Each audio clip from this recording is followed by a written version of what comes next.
Amém, aleluia. Paz do Senhor, irmãos. Vamos aproveitar que estamos ainda de pé, vamos orar ao Senhor, apresentar minha vida diante dEle. Pai, Deus de amor e graça, Deus de bondade, Tu és o Emanuel, Deus conosco. E nós Te louvamos porque o Senhor já está aqui neste lugar, o Senhor já falou aos nossos corações, Pai. E eu creio que mais uma vez o Senhor irá falar através da Tua palavra. Senhor, que não haverá, Senhor, impedimento no nosso meio, para que os nossos corações estejam abertos, nossos ouvidos atentos, Senhor, aquilo que o Senhor tem a falar, Pai. Mais uma vez eu coloco a minha vida diante de Ti. Nada de mim, Senhor, todo o meu eu que caia por terra agora, Senhor, e que só aquilo que é do Senhor seja transmitido através da minha vida, Pai. É o que nós Te pedimos e Te agradecemos, em nome de Jesus. Amém, aleluia. Glória a Deus. Pode sentar, irmãos. Queria perguntar se há alguém no nosso meio que está nos visitando, é a primeira vez que você está aqui. Dê um sinal com a sua mão, tem alguém? Tem aqui um jovem. Seja muito bem-vindo em nosso meio, é um prazer tê-lo aqui conosco. Que Deus possa abençoar a sua vida, amém? Glória a Deus. Como todas as vezes, né, é uma alegria e é um privilégio estar falando da palavra do Senhor. Né, que aquilo que a gente medita, né, e vem no nosso coração, que o Senhor, que o Espírito Santo ministra, que eu consiga, né, transmitir aos irmãos, passar aos irmãos, e eu conseguirei, porque não é de mim, é o Senhor, e que vocês estejam com o coração aberto para ouvir a voz do Senhor, amém? Quero ler um texto com os irmãos, de uma passagem bíblica muito conhecida, que está lá em Juízes.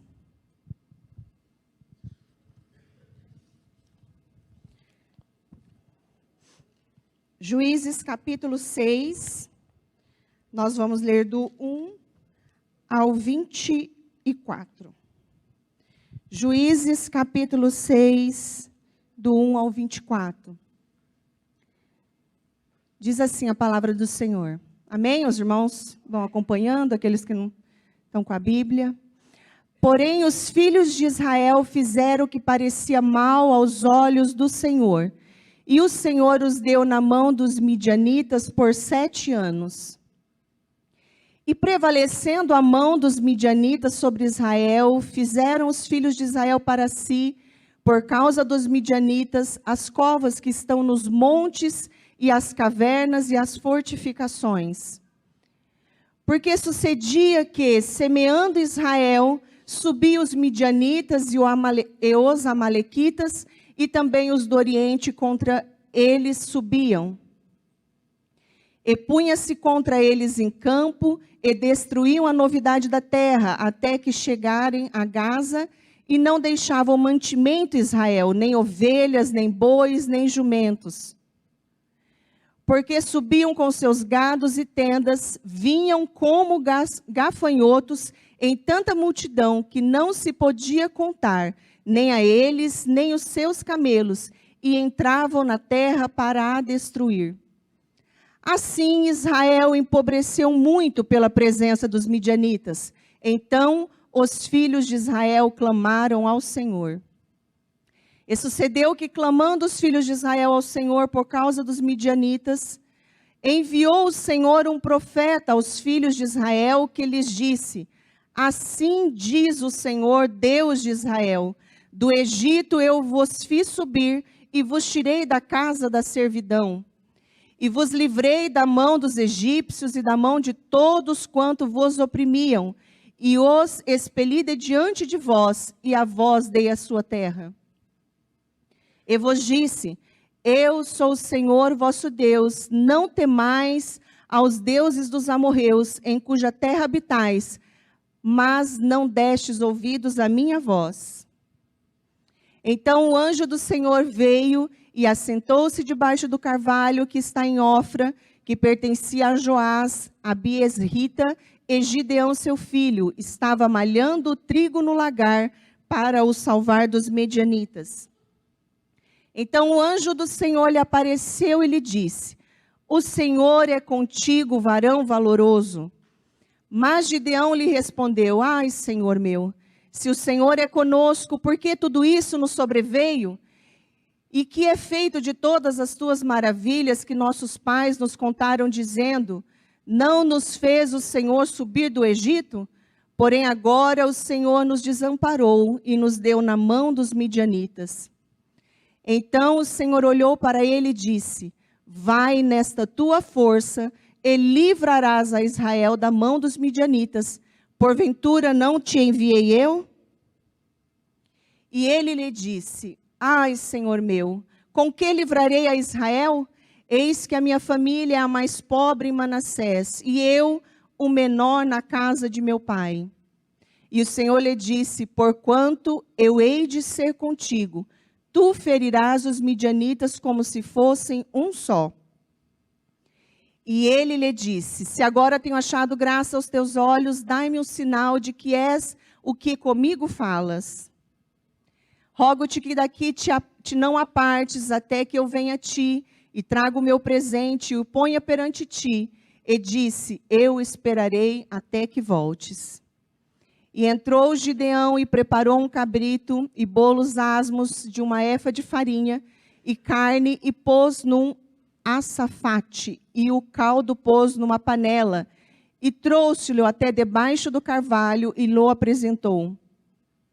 Porém o anjo de Deus lhe disse: toma a carne e os bolos asmos e põe-nos sobre esta penha e verte o caldo, e assim o fez. E o anjo do Senhor estendeu a ponta do cajado que estava na sua mão e tocou a carne e os bolos asmos. Então subiu o fogo da penha e consumiu a carne e os bolos asmos, e o anjo do Senhor desapareceu de seus olhos. Então viu Gideão que era o anjo do Senhor, e disse Gideão: ah, Senhor Jeová, que eu vi o anjo do Senhor face a face. Porém o Senhor lhe disse: paz seja contigo, não temas, não morrerás. Então Gideão edificou ali um altar ao Senhor, e lhe chamou: o Senhor é paz. E ainda até o dia de hoje está em Ofra dos Abiesritas. Amém? Glória a Deus. É um texto um pouquinho longo, né, com algumas palavras difíceis de falar, mas que é necessário para a gente estar aí caminhando neste texto, né, de uma passagem que é conhecida, que quando Deus chamou a Gideão para libertar o povo de Israel desta opressão, e a gente vê nesse texto, quando a gente começa a ler sobre o povo de Israel, eu, pelo menos, quando li, eu sempre lia nesse contexto, assim, com muito julgamento sobre o povo de Israel. Porque eu li, se você for ler o livro de Juízes, sempre começa assim: e então o povo pecou novamente, e o povo errou de novo. Então, o povo judeu ali, Israel, ele vivia num ciclo, né, como se fosse um ciclo vicioso. Ele pecava, né, trazia deuses, fazia aquilo que não era agradável aos olhos do Senhor. Daí eles passavam por um momento de dificuldade, daí vinha e começavam a clamar ao Senhor por socorro. Deus enviava um libertador, eles eram libertos, eles viviam um tempo de paz, de bonança. Quando tudo estava bem, esse morria. E o que acontecia com o povo? Eles voltavam tudo de novo a praticar e vivia nesse ciclo. E a gente vai lendo aqui no texto, né, no primeiro versículo de Juízes 6, diz que: porém os filhos de Israel fizeram o que era mal aos olhos do Senhor. Na NVI, que tem uma tradução, eu até gosto muito da NVI, mas às vezes fico preocupada com a interpretação, mas ela tem uma linguagem mais simples, ela fala assim: e de novo. Então o povo de Israel era como se fosse assim, você lê assim: e de novo, e de novo, e de novo. Então era um povo que vivia em ciclos. O que é ciclos, né? No nosso dicionário, ciclo fala que é uma sequência de eventos ou processos que se repetem em intervalos regulares, retornando à posição inicial após a sua conclusão. Então, o povo de Israel vivia nesse ciclo, né? Sempre voltando de novo, começando tudo de novo e vindo, e nesse ciclo. A palavra original aí do grego, porque agora, irmãos, eu estou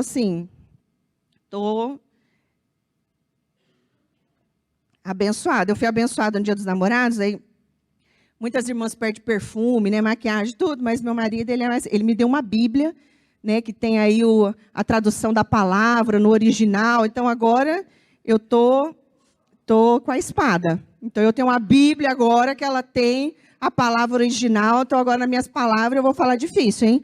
Então, o original dessa palavra chama kyklos, que significa roda ou círculo. Era assim o povo de Israel. Agora, o perigoso é quando você lê, né, quando você vai ler ou estudar sobre o povo de Israel, você se identifica com eles. Porque algumas vezes eu li e me identifiquei, porque de primeiro eu julgava muito. Eu ficava até conversando, falava assim, gente, mas que povo difícil. Meu Deus, como pode? Eles sofreram tanto, pediram tanto, clamaram tanto, Deus levantou. E quando passa ali um tempo, está tudo de novo. E de novo o povo, e de novo. E eu falei, gente, mas que povo que era difícil.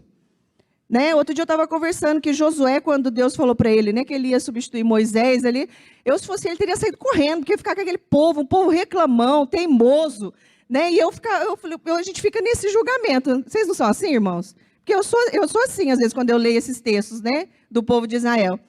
Mas o interessante é quando a gente se identifica, aí que é o perigoso. Porque daí eu já li um pouco isso aí e me identifiquei nesses ciclos. Né? A gente fala assim, como que nós somos, né? A gente julga tanto o outro e às vezes a gente, né, tapa ali o olhinho, né, para nós mesmos, né? Mas em nome de Jesus, hoje nós vamos vencer os ciclos. Porque Deus não nos chamou para ser um povo de ciclos, mas um povo de constância. Nós temos que ser um povo de constâncias e em nome de Jesus nós vamos ser este povo. Constância fala que é uma qualidade do que é constante, daquilo que é contínuo. Então, em nome de Jesus, nós vamos romper esses ciclos. E nós vamos viver em constância. Constante na presença do Senhor. Constante na nossa vida secular. Constante no nosso casamento. Constante com os nossos filhos. Constante no nosso trabalho. Né? Vamos hoje, em nome de Jesus, romper esses ciclos. Amém? E a gente vê o texto, então, nesse começo, o povo está assim novamente. Voltou aquele ciclo inicial e agora Deus permitiu, né, que eles fossem assolados pelos midianitas. E os midianitas, eles eram terríveis. E eles eram muito espertos. Porque não era aquele povo que vinha e brigava só na espada, não. Eles eram muito inteligentes. Eles deixavam o povo produzir, né, o povo cultivar. E depois eles iam, quando estava tudo bom, tudo perfeitinho, tudo feito, né, o gado gordinho, eles vinham e saqueavam tudo, e roubava tudo e levava. E foi um período que o povo de Israel passou uma grande necessidade. O próprio texto fala que eles passaram um período de muita pobreza, de muita fome, porque tudo que eles produziam, tudo que eles tinham, os midianitas vinham e saqueavam e levavam embora. E a gente vê lá no versículo 11, dentro desse ciclo que o povo vivia, eles clamam ao Senhor, porque agora chegou nesse estado crítico, novamente. E lá no versículo 11 é quando o Senhor tem um encontro ali, né, com Gideão. Vou ler novamente o versículo 11 que fala assim: Então o anjo do Senhor veio e assentou-se debaixo do carvalho que está em Ofra, que pertence a Joás, a Biesrita, e Gideão, seu filho, estava malhando trigo no lagar para salvar dos midianitas. Então o anjo do Senhor lhe apareceu e lhe disse: O Senhor é contigo, homem valoroso. Como que nosso Deus, ele é interessante, né? O nosso Deus, ele é tremendo. Porque ele enxerga valor em nós que nem nós mesmos, às vezes, acreditamos que temos. Porque quando ele encontra aqui Gideão, Gideão está malhando o trigo no lagar. Lagar, se os irmãos não sabem, é onde a gente amassa as uvas, pisa a uva para tirar dela o suco. E ele estava ali malhando o trigo, ele estava ali separando a semente, né, da palha. Então ele não estava no lugar que era o lugar correto, porque ele estava se escondendo. Eu vejo aqui Gideão estava com medo, estava se escondendo, estava ali de uma forma despistando o povo midianita, para que eles não saqueassem aquilo que ele estava separando, que, né, precisava daquele trigo. Então ele estava em um ambiente que não era para aquela atividade, justamente para despistar os midianitas. Mas Deus, ele é tão tremendo que ele olha para esse homem que está com medo, que está inseguro, que está se escondendo, e chama esse homem de homem valoroso. E Deus é assim, irmãos. Deus vê em nós valores que nem nós mesmos vemos.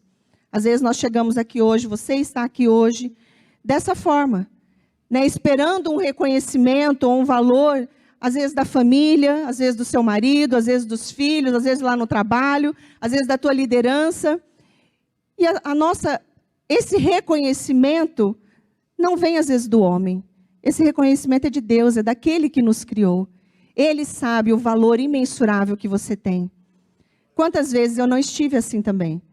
Né? A gente no trabalho espera reconhecimento, a gente faz o serviço, faz o trabalho tão lindo, tão bem feito, a gente quer que o chefe venha e elogie, reconhece, né, o seu trabalho, o seu esforço, e às vezes não tem. Quantas vezes nós não nos frustramos, né? Nós não nos desanimamos, porque lançamos, né, o nosso valor, às vezes um reconhecimento no homem. Mas nós temos que estar esperando em Deus. Ele reconhece o teu valor. E Ele é especialista em chamar essas pessoas, em reconhecer esses valores que às vezes nós nem nós mesmo vemos que tem. Né? Foi assim com Gideão. Gideão, mais para frente, vocês vão ver que ele se acha totalmente indigno desse chamado. Né? Que ele não se vê capaz desse chamado. Ele mesmo desacredita desse valor que ele tem. Mas Deus sabia quem ele criou. Deus sabia o valor que ele tinha. Né? Na palavra do Senhor a gente encontra vários homens assim. Davi, nem o pai dele acreditava talvez no valor que ele tinha. Porque quando Samuel chegou para ali escolher o rei, ele trouxe todos os filhos, acreditando que seria aquele, talvez pela capacidade, pela postura física, né, pelo porte físico, por serem homens de guerra, ele trouxe todos e não trouxe Davi, porque Davi era um simples pastor de ovelhas. Mas Deus sabia quem era Davi. Deus reconhecia o valor de Davi. E mesmo que o pai não reconheça, mas Deus reconhece. Então, às vezes, se você está esperando esse reconhecimento e não está vindo, não desanima, porque você tem um grande valor para o nosso Deus. Amém?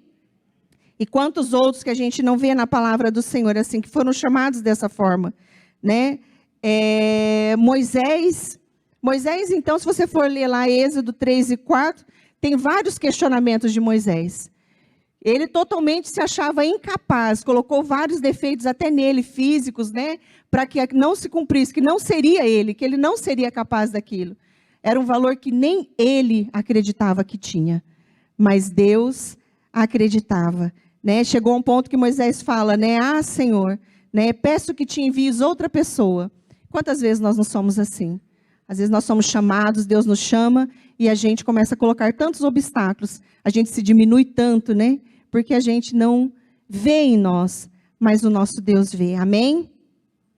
Paulo, então, é um outro exemplo.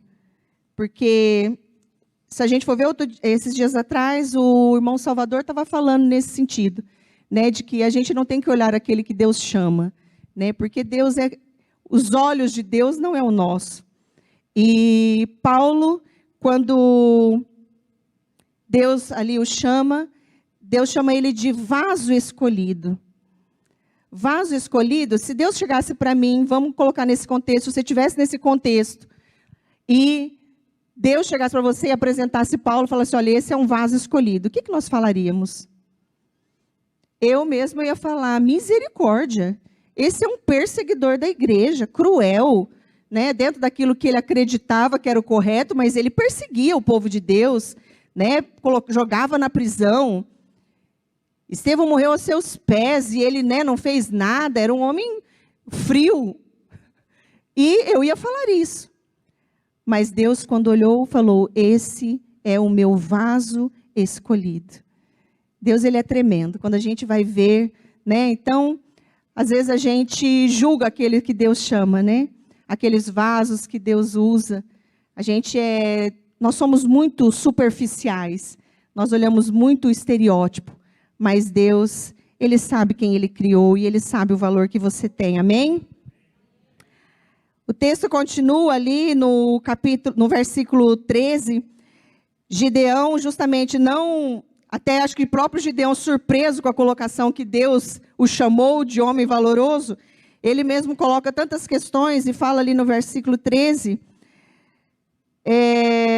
no 14, então, versículo 13, mas Gideão lhe respondeu, ai, Senhor meu, se o Senhor é conosco, porque tudo isso nos sobreveio, eis que é feito e o que é feito de todas as tuas maravilhas que nossos pais nos contaram, dizendo, não nos fez o Senhor subir do Egito, porém agora o Senhor nos desamparou e nos deu nas mãos dos medianitas. O versículo 15, ele fala, ah, Senhor meu, com que livrarei Israel? Eis que a minha família é a mais pobre em Manassés e eu o menor na casa do meu pai.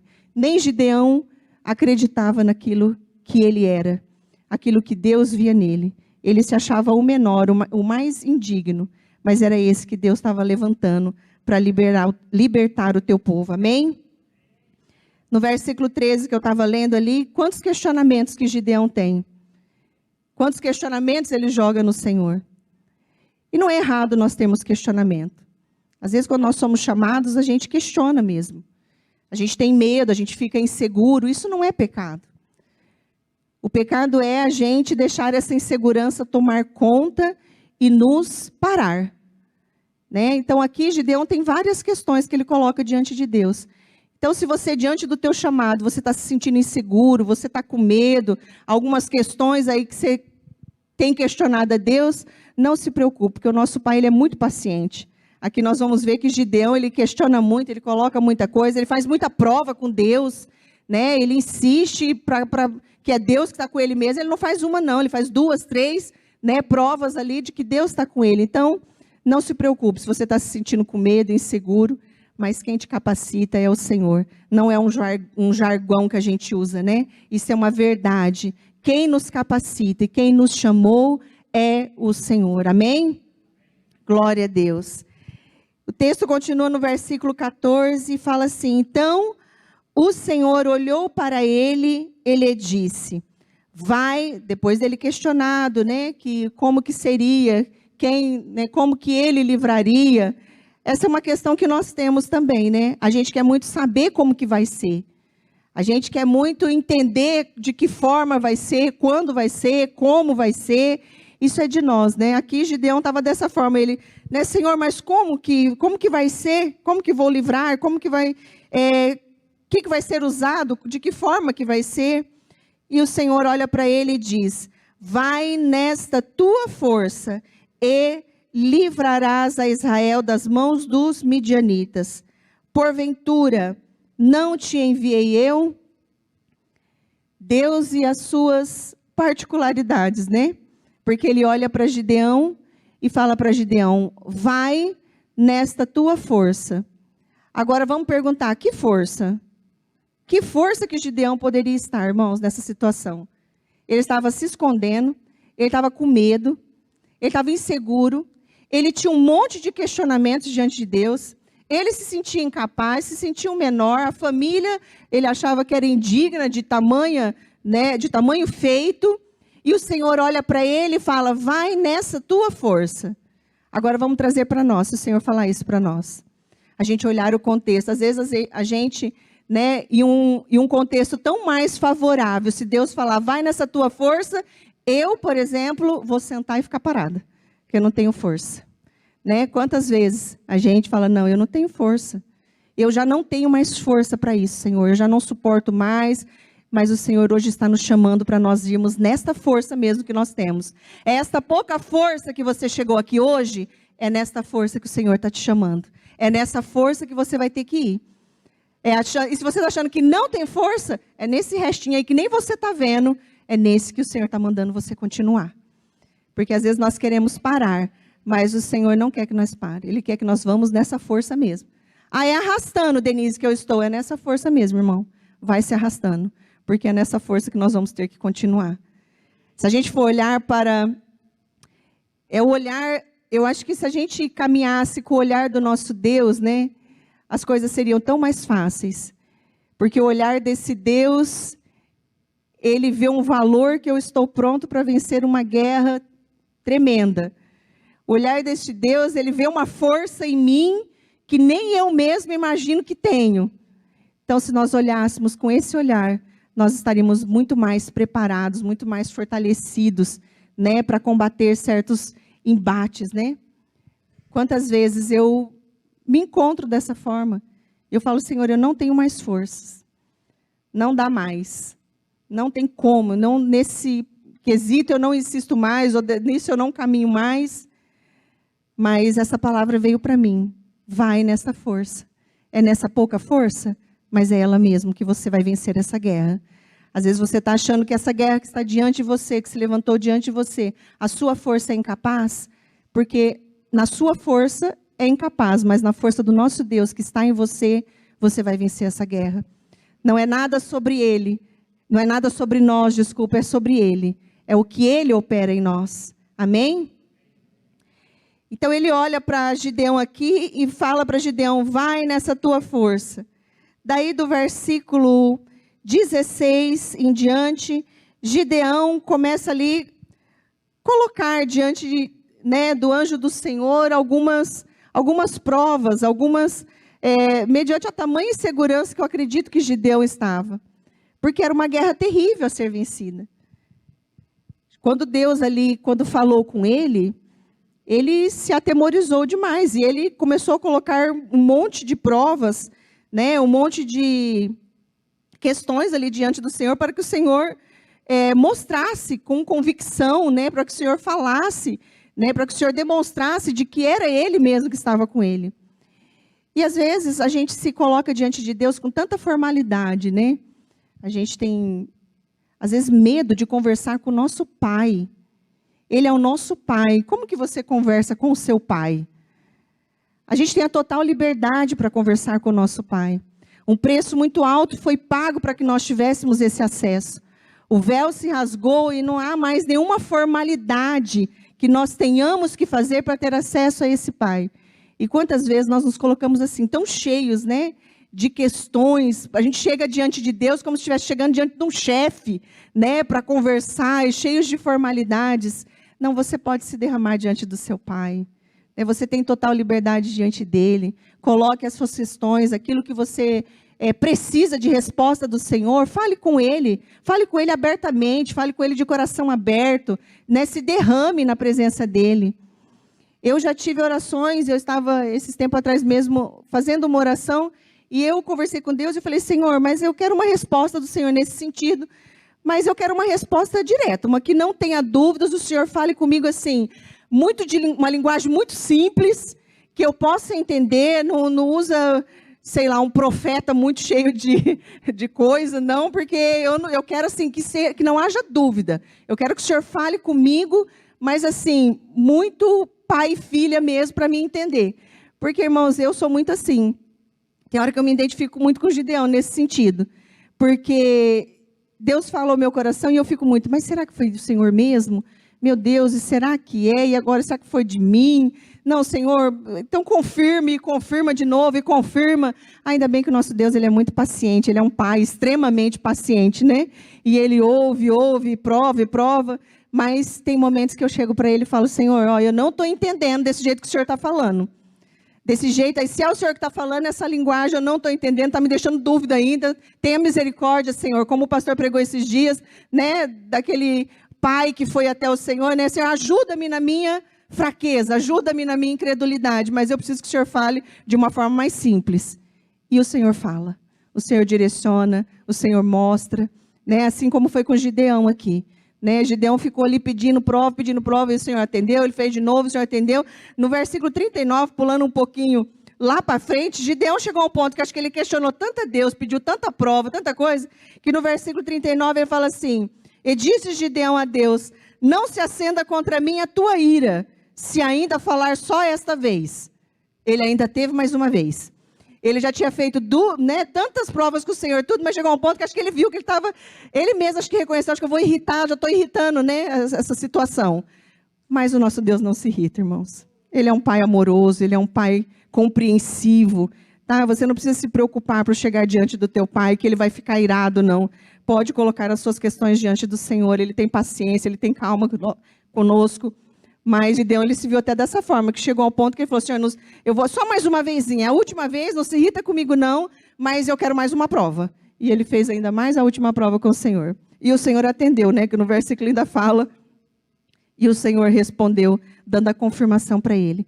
Então, que hoje você possa lançar diante do teu Pai realmente todas as tuas ansiedades. Né? Não há formalidade diante do Senhor. Você pode, de forma muito sincera, chegar diante dele e expor a tua necessidade. Amém? Amém. Glória a Deus. E ali depois de tudo isso, no versículo 22, diante dessas questões que Gideão colocou diante do Senhor, o Senhor respondeu, mostrou para ele que era o Senhor mesmo. Ele diz assim, então viu Gideão que era o anjo do Senhor, e disse Gideão, Senhor Deus, pois vi o anjo do Senhor face a face. Porém, o Senhor lhe disse, paz seja contigo, não temas, não morrerás. Nosso Deus, novamente, né, dentro dessas particularidades que só o nosso Deus tem, e a gente tem que aí entender, a guerra foi cancelada? Sim ou não, irmãos? Não. A guerra não foi cancelada. Deus não chegou aqui para Gideão depois de tudo e falou, Gideão, agora fique tranquilo, né? Porque eu já mandei lá uns anjos, né? Já guerrearam lá, acabou com tudo. Não, havia a iminência de uma guerra terrível ainda, que Gideão não sabia ainda como ia ser, mas que ia ser ele. E daí Deus fala com ele ainda, paz seja convosco. Como ter paz? Na iminência de uma guerra, na iminência de uma batalha tão terrível. Mas com o nosso Deus é assim. Ele é a nossa paz. A guerra não foi cancelada, mas agora Gideão estava revestido de paz e de coragem para enfrentar a guerra. É aquela frase que muitos falam, né? A paz não é a ausência de guerra, mas ele é a nossa paz em meio à guerra. Né? Então, a paz do Senhor, a própria ciência já, para o âmbito de ciência, né, diz que uma pessoa em estado de paz produz nela gerenciamento do estresse, traz equilíbrio, estabilidade emocional. Enfim, né, quem tem paz, ele está ali com todas as suas emoções, né, gerenciadas para vencer uma batalha. Isso já é no âmbito da ciência mesmo, já fala isso. Que quando a gente está em estado de paz, a gente tem um gerenciamento das nossas emoções. E numa guerra, numa batalha, nada melhor do que nós estarmos com as nossas emoções gerenciadas, com tudo em equilíbrio, porque o equilíbrio, ele traz ali um raciocínio melhor, né, um raciocínio lógico, para você enfrentar as batalhas. Então, o Senhor é a nossa paz. O nome dele é paz. Ele é, né, o Jeová Shalom. Ele é o Deus de paz. Então, que você possa ser revestido dessa paz hoje, ser invadido desta paz, esta paz que haverá guerra ainda, haverá dificuldade, haverá batalha. Não foi cancelado, ainda não foi vencido, mas você terá paz em meio a esta guerra. Amém? É esta palavra que eu tinha para os irmãos esta noite. Uma palavra rápida, mas o que eu queria é que vocês entendessem isso. Que o Senhor nos escolhe, o Senhor nos chama de uma forma extraordinária. Naquilo que nós achamos que nós não somos capazes. Naquilo que nós achamos que nós somos o menor, que nós somos indignos. Mas o Senhor, Ele vê um valor em nós, que só Ele vê. Não espere às vezes do homem, porque quando a gente espera no homem, traz a frustração, traz o desânimo. Talvez seja por isso que muitos desanimam, muito enfraquecem. Isso não é só no âmbito espiritual, né? No âmbito profissional, no âmbito familiar. Quantas vezes nós não esperamos reconhecimento dentro da nossa casa? Né? Mulher fala muito isso, né? Porque ela trabalha e não tem reconhecimento nenhum. As mulheres falam muito isso, né? Porque ninguém reconhece o árduo trabalho que é cuidar de uma casa. Mas, e quantas vezes a gente não se frustra? Tem pessoas que se frustram no casamento, se frustram nas amizades, né? Se frustram no trabalho, né? E se frustra também no seu congregacional, na igreja que você congrega, em meio ao ministério, se frustra porque está esperando um reconhecimento que é do homem. Mas quem nos reconhece, quem sabe o valor que você tem, e o valor que você tem é imensurável, é o nosso Deus. E é o nosso Deus que nos capacita. Ele nos chama e Ele nos capacita. Se você também hoje está se sentindo fraco, né? Está se sentindo que as forças estão se acabando, mas o Senhor te diz nessa noite que Ele é a sua paz, e é nesta força que você vai vencer a guerra, amém? Eu agradeço a oportunidade, Pastor Marcos, que o Espírito Santo fale aos nossos corações, né? Que nós saiamos realmente fortalecidos no Senhor, amém? Glória a Deus.